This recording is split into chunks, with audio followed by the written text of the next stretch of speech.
Mm. Hello, dear masculine. I just had a bit of a spirit cookie, a vision on Epiphany, and I came to realize I know why it is that you find me so intimidating. Especially now, after this separation. I think it's two main things. I think the first thing is fairly simple. It's Proverbs 31. Find yourself a virtuous woman, and she will be worth more than all the rubies on the world. And I think that although I'd never claim to be perfect or to be the most virtuous woman ever, that I know among those you have met and entangled yourself with, that I certainly am among them, the virtuous one. And between you and me, which is where it is most important, I know that you recall how safe and mostly good life was when I was there on your tail, requiring you to stand in your own virtue. And I know that you are. Part of you is caught in a pridefulness of sorts that you've been telling yourself. You've just been living your life, not doing anything wrong. You just live a little differently to everyone else. But really, masculine, I know you. I know that you are embarrassed of the mess, of the tangled web, of the lies you've weaved one on top of another, and you are probably hearing my voice in your head day after day, reminding you that the easiest way to live is in truth, because then you don't have to remember what you said.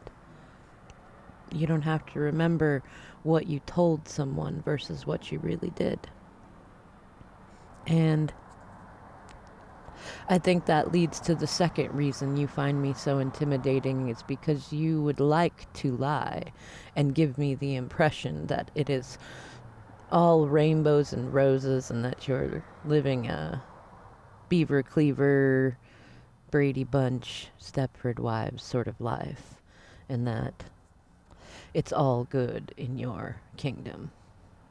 Unfortunately, you find that you cannot hide a single thing from me. You never could. I know it always frustrated you. The only time you ever got away with a thing when I was busy doing my thing, and it wasn't that I didn't know. I just find you adorable, and I know you, and you always tattle on yourself. You see, that is kind of the funny thing. I know that you find me intimidating because I always know. And the irony is, I don't need the psychic gifts. And I don't need anyone to spy from within.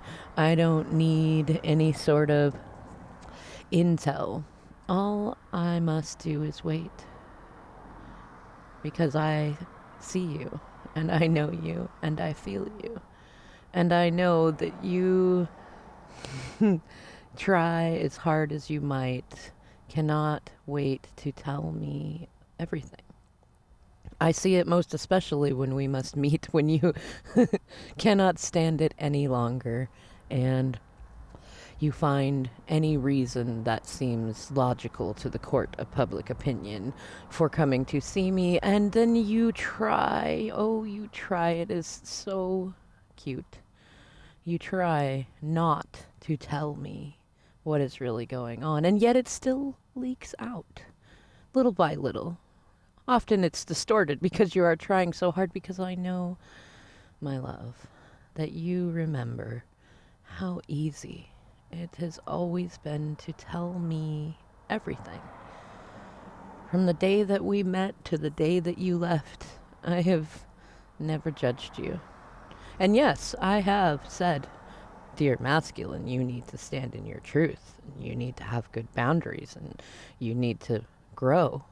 But I've never judged. I've never said you are awful masculine for doing these things. No. I've always agreed with you, steady as she goes, as you go. And that's the funny thing, as I know that you think of me as such a powerful being, and you must think that I cast some sort of spell over you when you're near me, that you just get kind of this diarrhea of the mouth and cannot help yourself.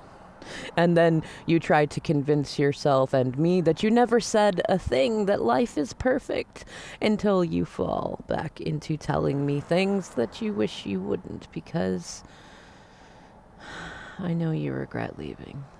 And I know that you're trying to do your best to stand in your light while standing in total darkness. And I know that it seems like an incredible task to make your way back to me, which first includes making your way back to yourself and making things right with those who have been cast aside as you've tried to hide what is really going on. Though, I mean, you can continue it for as long as you like. I get a little giggle every time I think of how nervous you are around me and trying to project confidence or even aggression.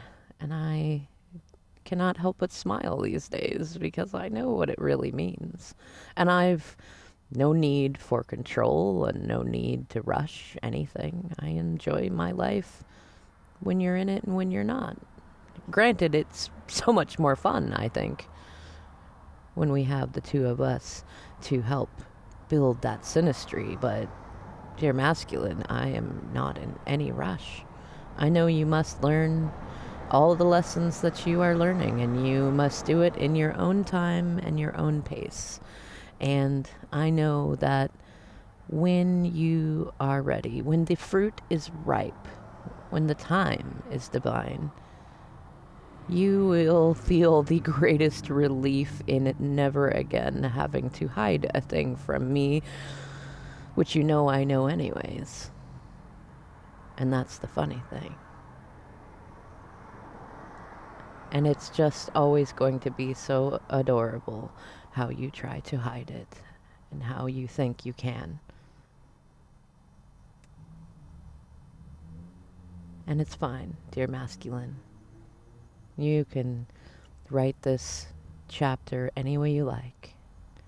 You can tell me anything you like, because I have learned something that I did not know before, that I don't need validation. I don't need confirmation. I can trust my own intuition and know what I know, whether you say it is true or not. And that's all I need. And that's part of what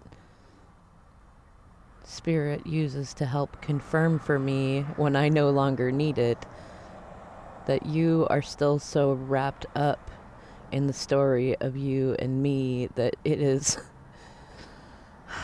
tangling you up in every which way. And I know that as this karmic carnival increases in intensity through the scorpionic energy, that you will find your way free of the funhouse mirrors and likely find your way back in front of me as a surprise to us both. Though who knows? Life is full of many mysteries, isn't it, dear masculine? Either way, enjoy every bit of everything and all this time. Because once you're mine, you're mine.